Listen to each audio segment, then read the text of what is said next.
ಧರ್ಮೋಪದೇಶ ಕಾಂಡ ಅಧ್ಯಾಯ 18.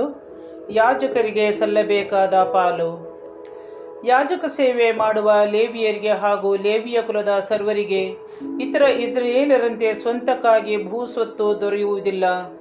ಸರ್ವೇಶ್ವರನಿಗೆ ಸಮರ್ಪಿತವಾದ ಬಲಿ ದ್ರವ್ಯಗಳು ಹಾಗೂ ಎಲ್ಲ ಮೀಸಲಾಗಿಟ್ಟವುಗಳೇ ಅವರಿಗೆ ಜೀವನಾಧಾರ. ಸ್ವದೇಶದವರಿಗೆ ದೊರಕುವಂತೆ ಅವರಿಗೆ ಸ್ವತ್ತು ದೊರಕುವುದಿಲ್ಲ. ಸರ್ವೇಶ್ವರ ಸ್ವಾಮಿಯೇ ಲೇವಿಯರ ಸ್ವತ್ತು, ಇದನ್ನು ಸ್ವಾಮಿಯೇ ಅವರಿಗೆ ಹೇಳಿದ್ದಾರೆ. ಜನರಿಂದ ಯಾಜಕರು ಹೊಂದಬೇಕಾದವುಗಳು ಯಾವುವೆಂದರೆ, ದನ ಕರುಗಳನ್ನು ಹಾಗೂ ಆಡು ಕುರಿಗಳನ್ನು ಕೊಯ್ದು ಬಲಿದಾನ ಮಾಡುವವರೆಲ್ಲರೂ ಆ ಪಶುಗಳ ಮುಂದಡೆಯನ್ನು, 2 ದವಡೆಗಳನ್ನು, ಕೋಷ್ಟವನ್ನು ಯಾಜಕರಿಗೆ ಕೊಡಬೇಕು. ಧಾನ್ಯ, ದ್ರಾಕ್ಷಾರಸ, ಎಣ್ಣೆ ಇವುಗಳ ಪ್ರಥಮ ಫಲಗಳನ್ನು ಹಾಗೂ ಮೊದಲನೆಯ ಸಾರಿ ಕತ್ತರಿಸುವ ಕುರಿಗಳ ಉಣ್ಣೆಯನ್ನು ಅವರಿಗೆ ಕೊಡಬೇಕು. ನಿಮ್ಮ ದೇವರಾದ ಸರ್ವೇಶ್ವರ ನಿಮ್ಮ ಎಲ್ಲ ಕುಲಗಳಲ್ಲಿ ಲೇವಿಯನನ್ನು, ಇವನ ತರುವಾಯ ಇವನ ಸಂತತಿಯವರನ್ನು ತಮ್ಮ ಸನ್ನಿಧಿಯಲ್ಲಿ ಶಾಶ್ವತವಾಗಿ ಸೇವೆ ಮಾಡುವುದಕ್ಕೆ ತಾವೇ ನೇಮಿಸಿಕೊಂಡಿದ್ದಾರಲ್ಲವೇ? ಇಸ್ರಾಯೇಲರ ಯಾವುದಾದರೊಂದು ಊರಲ್ಲಿ ಇಳಿದುಕೊಂಡ ಒಬ್ಬ ಲೇವಿಯನು ಸ್ವಂತ ಮನಸ್ಸಿನಿಂದ ಅವರನ್ನು ಬಿಟ್ಟು ಸರ್ವೇಶ್ವರ ಆರಿಸಿಕೊಂಡ ಸ್ಥಳಕ್ಕೆ ಬರಬಹುದು. ಅಲ್ಲೇ ಸರ್ವೇಶ್ವರನ ಸನ್ನಿಧಿಯಲ್ಲಿ ಸೇವೆ ಮಾಡುವ ತನ್ನ ಸ್ವಕುಲದವರಂತೆ ತನ್ನ ದೇವರಾದ ಸರ್ವೇಶ್ವರನ ಹೆಸರನ್ನು ಹೇಳಿ ತಾನು ಸೇವೆ ನಡೆಸಬಹುದು.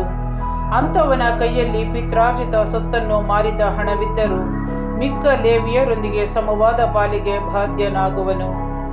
ಖಂಡನೀಯ ಆಚಾರ ವಿಚಾರಗಳು. ನಿಮ್ಮ ದೇವರಾದ ಸರ್ವೇಶ್ವರ ನಿಮಗೆ ಕೊಡುವ ನಾಡನ್ನು ನೀವು ಸೇರಿದಾಗ ಅಲ್ಲಿರುವ ಜನಗಳು ಮಾಡುವ ಖಂಡನೀಯ ಆಚಾರಗಳನ್ನು ಅನುಸರಿಸಲೇಬಾರದು. ಮಕ್ಕಳನ್ನು ಆಹುತಿ ಕೊಡುವವರು, ಕಣಿ ಹೇಳುವವರು, ಶಕುನ ನೋಡುವವರು, ಯಂತ್ರ ಮಂತ್ರಗಳನ್ನು ಮಾಡುವವರು, ಮಾಟಗಾರರು, ತಂತ್ರಗಾರರು, ಸತ್ತವರನ್ನು ವಿಚಾರಿಸುವವರು, ಬೇತಾಳಕರು, ಪ್ರೇತಸಿದ್ಧರು ಇಂಥವರು ಯಾರೂ ನಿಮ್ಮಲ್ಲಿ ಇರಬಾರದು. ಇಂಥ ಕೆಲಸಗಳನ್ನು ನಡೆಸುವವರು ಸರ್ವೇಶ್ವರನಿಗೆ ಅಸಹ್ಯರಾಗಿದ್ದಾರೆ. ನಿಮ್ಮ ದೇವರಾದ ಸರ್ವೇಶ್ವರ ಇಂಥ ಹೇಯ ಕೃತ್ಯಗಳನ್ನು ಮಾಡುವ ಆ ಜನಾಂಗಗಳನ್ನು ನಿಮ್ಮಿಂದ ದೂರ ಹೊರದೂಡಿಸಿ ಬಿಡುತ್ತಾರೆ. ನೀವು ನಿಮ್ಮ ದೇವರಾದ ಸರ್ವೇಶ್ವರನ ಸೇವೆಯ ವಿಷಯದಲ್ಲಿ ಸದಾಚಾರವುಳ್ಳವರು ಆಗಿರಬೇಕು. ನೀವು ಸ್ವಾಧೀನ ಮಾಡಿಕೊಳ್ಳುವ ನಾಡಿನ ಜನಾಂಗಗಳು ಶಕುನಗಳನ್ನು ನೋಡುತ್ತಾರೆ, ಯಂತ್ರ ಮಂತ್ರಗಳನ್ನು ಮಾಡುತ್ತಾರೆ. ನೀವಾದರೂ ಹಾಗೆ ಮಾಡುವುದಕ್ಕೆ ನಿಮ್ಮ ದೇವರಾದ ಸರ್ವೇಶ್ವರನ ಅನುಮತಿ ಇಲ್ಲ. ಪ್ರವಾದಿಯನ್ನು ಕಳುಹಿಸುವುದಾಗಿ ವಾಗ್ದಾನ. ನಿಮ್ಮ ದೇವರಾದ ಸರ್ವೇಶ್ವರ ನಿಮ್ಮ ಸಹೋದರರಲ್ಲಿ ನನ್ನಂಥ ಒಬ್ಬ ಪ್ರವಾದಿಯನ್ನು ನಿಮಗೆ ಏರ್ಪಡಿಸುವರು. ಅವನಿಗೆ ಮಾತ್ರ ಕಿವಿಗೊಡಬೇಕು. ಹೋರೇಬಿನಲ್ಲಿ ನೀವು ಸಭೆ ಕುಳಿದ ದಿನದಂದು ಇದನ್ನೇ ನೀವು ಕೋರಿಕೊಂಡಿರಿ. ನಮ್ಮ ದೇವರಾದ ಸರ್ವೇಶ್ವರನ ಸ್ವರವನ್ನು ಕೇಳಲು ಮತ್ತು ಈ ಘೋರವಾದ ಅಗ್ನಿ ಜ್ವಾಲೆಯನ್ನು ನೋಡಲು ನಮಗೆ ಮನಸ್ಸಿಲ್ಲ. ಹಾಗೇನಾದರೂ ಕೇಳಿ ನೋಡಿದರೆ ಸತ್ಯವು ಎಂದು ನೀವು ಹೇಳಿದಿರಿ. ಆಗ ಸರ್ವೇಶ್ವರ ನನಗೆ, ಇವರು ಹೇಳಿದ್ದು ಸರಿಯಾಗಿದೆ. ಇವರ ಸ್ವದೇಶದವರಲ್ಲಿ ನಿನ್ನಂಥ ಪ್ರವಾದಿಯನ್ನು ಅವರಿಗೆ ಏರ್ಪಡಿಸುವೆನು. ಅವನ ಬಾಯಿಂದ ನನ್ನ ಮಾತುಗಳನ್ನು ನುಡಿಸುವೆನು. ನಾನು ಅವನಿಗೆ ಆಜ್ಞಾಪಿಸಿದ್ದನ್ನೆಲ್ಲ ಅವನು ಅವರಿಗೆ ತಿಳಿಸುವನು. ಅವರು ನನ್ನ ಹೆಸರಿನಲ್ಲಿ ಹೇಳಿದ ಮಾತುಗಳಿಗೆ ಯಾರು ಕಿವಿ ಕೊಡುವುದಿಲ್ಲವೋ ಅಂಥವನನ್ನು ನಾನು ಶಿಕ್ಷಿಸುವೆನು.